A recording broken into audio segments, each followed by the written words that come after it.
जी, अस्सलाम वालेकुम। मैं हूं उस्ताद शाकिर। आप देख रहे हैं हार्ट टॉक। उम्मीद करता हूं सारे लोग खैरियत से होंगे और खुश होकर हम अपनी लाइफ गुजार रहे होंगे। जैसा कि आप लोग को मालूम है कि बेनज़ीर इनकम सपोर्ट प्रोग्राम के बारे में जो भी न्यू अपडेट होती है वो मैं आप लोग को टाइमली प्रोवाइड करता रहता हूं। तो इस वजह से आप लोग से गुजारिश है कि चैनल को सब्सक्राइब करें ताकि हर आने वाली नई अपडेट भी आप लोग को मिलती रहे। तो आज जो मैं आपको बताने जा रहा हूँ वो इतना इंपॉर्टेंट टॉपिक है कि आप लोग की सोचें जवाब दे जाएंगी। ये इतना इंपॉर्टेंट है और हम इसको इग्नोर कर रहे हैं। जी हाँ, ये इतनी इंपॉर्टेंट चीज़ है और आप क्या कर रहे हैं, इसको इग्नोर कर रहे हैं। और मेरा आप लोग से गिला भी है कि आप लोग इसको इग्नोर क्यों कर रहे हैं, हालांकि आप लोग को नहीं करनी चाहिए। जो वर्ल्ड बैंक की रिपोर्ट आई है उसमें ये लिखा आया है कि पाकिस्तान में जो 40% बच्चे हैं वो स्टैंडिंग ग्रोथ जो है उसका शिकार है। उनकी जो ग्रोथ है वो अपने पूरे कद को नहीं जा पाते, उनकी सही ग्रोथ नहीं हो पाती। और वो किस वजह से, उनको क्या नहीं मिलती, फीड नहीं मिलती, वो ग़िज़ाई किल्लत का शिकार है। इसकी वजह से उनकी जो ग्रोथ होती है वो स्टैंडिंग हो जाती है। अब अगर किसी बच्चे की ग्रोथ स्टैंडिंग हो गई है, उसका कद छोटा रह गया है, उसके जो अंदरूनी पार्ट्स हैं बॉडी के वो नशो-नुमा नहीं कर पाए, वो ग्रोथ नहीं कर पाए, वो सही तरह उनकी ग्रोथ नहीं हो पाई, तो वो इफेक्टिवली काम नहीं करेंगे। इसका क्या मतलब है? इसका ये मतलब है कि बच्चा तो बस डिसेबल है, वो तो फिर मुआशरे पे बर्डन है। उसकी ग्रोथ ही सही नहीं है तो वो क्या होगा, वो मुआशरे में कोई इफेक्टिव किरदार तो नहीं अदा कर सकेगा ना। तो इस वजह से ये जो है, ये चीज़ बहुत ज़्यादा इम्पॉर्टेंट है। उनकी जो ग़िज़ा है, जो खुराक है, वो अगर अच्छी होगी तो उसकी ग्रोथ अच्छी हो पाएगी। तो इस वजह से बेनज़ीर इनकम सपोर्ट प्रोग्राम में एक प्रोग्राम शुरू हुआ था, उसको हमने बेनज़ीर नशो-नुमा प्रोग्राम का नाम दिया गया था।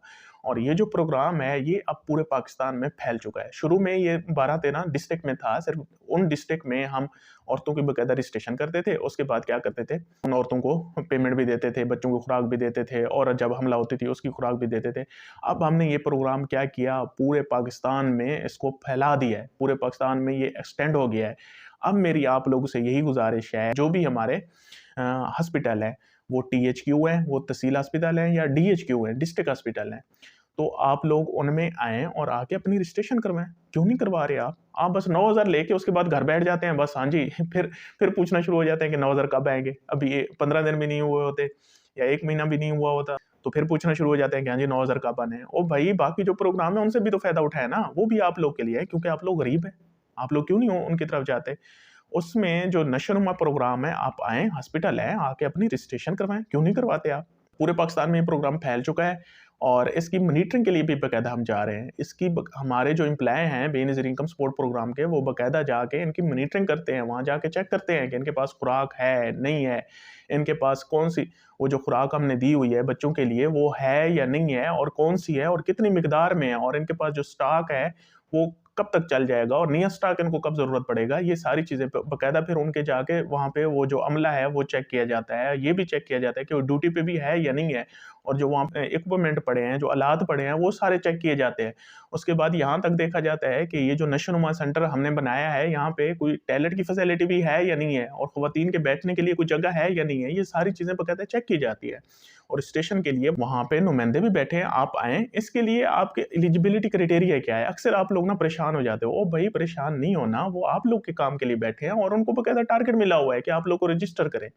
अगर वो आप, उनकी मजबूरी है आप लोग को रजिस्टर करना। आप तो कहते हैं पता नहीं हम जाएँगे वहाँ पे क्या हो जाएगा? वो पता नहीं सही तरीके से पेश आते हैं, नहीं आते। ओ भाई, उनको हमने टारगेट दिया हुआ है। उनकी मजबूरी है, उन्होंने हमें रिपोर्ट देनी है कि हाँ जी, हम क्या कर रहे हैं, मंथली कितनी औरतों को रजिस्टर कर रहे हैं। वो अपना टारगेट पूरा नहीं कर रहे, तो हम उनको फिर क्या करते हैं, प्रेशर डालते हैं ना उनको कि अपना टारगेट आप क्यों नहीं फुलफिल कर रहे? करें ना, पूरा करें अपना टारगेट। तो वो बाकायदा आप लोग को वेलकम करेंगे, आप लोग परेशान ना हों, वहाँ खुले दिल से जाएँ और जाके अपनी रजिस्ट्रेशन करवाएँ। उसमें क्राइटेरिया क्या है कि औरत जो है वो हमारी बेनज़ीर की बेनिफिशियरी होनी चाहिए, उसको यहाँ से पेमेंट मिलती हो बेनज़ीर कफ़ालत प्रोग्राम से। अच्छा, उसके लिए फिर डॉक्यूमेंट्स क्या चाहिए? कुछ भी नहीं चाहिए, अपना शनाख्ती कार्ड ले जाए, दैट्स इट। औरत ने अपना शनाख्ती कार्ड ले जाना है, उसके बाद क्या करना है, बच्चे का जो बेब फ़ार्म है वो ले जाना है। उस बस ये 2 चीज़ें हों और औरत जाए और अपनी रजिस्ट्रेशन कराए। उसके बाद क्या होगा? उसके बाद क्या होगा? उसके बाद ये होगा, जब औरत रजिस्ट्रेशन करवा लेगी, तो जब भी औरत वो हामला होती है, तो क्या होता है, उसको बाकायदा उसको खुराक दी जाती है। उसको हम खुराक देते हैं ताकि क्या हो, वो खुराक यूज़ करे ताकि जो बच्चे की नशो-नुमा है वो अच्छी होगी। तो इस वजह से हम मदर को खुराक देते हैं। इसके अलावा क्या करते हैं, जब भी बच्चा पैदा होता है, उसके बाद बच्चे की पैदा होने पे भी अगर वो क्या है लड़का है तो हम 2000 देते हैं औरत को, अगर वो क्या है लड़की है तो हम 2500 देते हैं। जब भी वो हॉस्पिटल में आती है औरत उसको हिफाजती टीके लगवाने, बकायदा औरत को क्या करते हैं चार्जेस देते हैं, 500 रुपया उसके पेट्रोल का या आने जाने का जो भी एक्सपेंस है वो देते हैं जब भी उसका चेकअप करवाने आती है। उसके लिए औरत को क्या चाहिए होता है, औरत को क्या बच्चे का बेफार्म चाहिए। अब आप कहेंगे क्या जी बच्चे का बेफार्म, बच्चा तो अभी छोटा है, अभी पैदा हुआ है। ओ भाई पैदा हुआ है तो जो ही बच्चा पैदा होता है ना, उसके चाहे 2 महीने का भी है, 1 महीने का भी है, उसका बेफार्म बन जाता है। बेफार्म के लिए अब कौन-सी बच्चे की कोई तस्वीर बनानी पड़ती है? नादरा कभी गए हैं, आपने देखा है बेफार्म के लिए? हाँ जी, वो कहें आएँ जी बच्चे को ले आए हमने उसकी तस्वीर बनानी है। ओ भाई बच्चे की तस्वीर नहीं लगती। पेरेंट्स जाएँ और जाके बच्चे का बेफार्म बनवाएँ, दैट्स इट। बर्थ सर्टिफिकेट उसकी बनवा लें पहले यूनियन काउंसिल से, उसके बाद जाएँ और वहाँ जाके नादरा में जाके उसका बेफार्म बनवा लें, दैट्स इट। तो उसका बच्चे का बेफ़ार्म हो और दूसरा उसको जो हिफाज़ती टीके लगते हैं वो कार्ड भी ले आएँ। अच्छा फिर बात यहाँ पे नहीं खत्म हुई, पैदा होने के तो उसके हमने पैसे दे दिए, उसके बाद क्या किया, उसके बाद हम हर 3 महीने बाद बच्चे के जो हैं वो 2000 देते हैं और जो लड़की है, जो बच्ची है उसके हम 2500 देते हैं। वो भी हर 3 महीने बाद इसी औरत को मिलते हैं और वो ये वाला कैश नहीं होता, ये जो 9000 मिलते हैं या 35,000 हम साल के देते हैं, इसके अलावा वो पैसे हैं। और फिर बच्चों के साथ खुराक भी देते हैं, सिर्फ़ पैसे नहीं देते। क्या होता है उसके बाद जो उसको खुराक ज़रूरत होती है, उसका जो मिल्क है, वो सारी चीज़ें और बाकी चीज़ें जो उसकी ग़िज़ाई ज़रूरियात को पूरी कर सकती हैं, वो सारी बाकायदा हम प्रोवाइड करते हैं। तो आप लोग आएँ, मोस्ट वेलकम और इस ऑफ़र से क्या करें, फ़ायदा उठाएँ।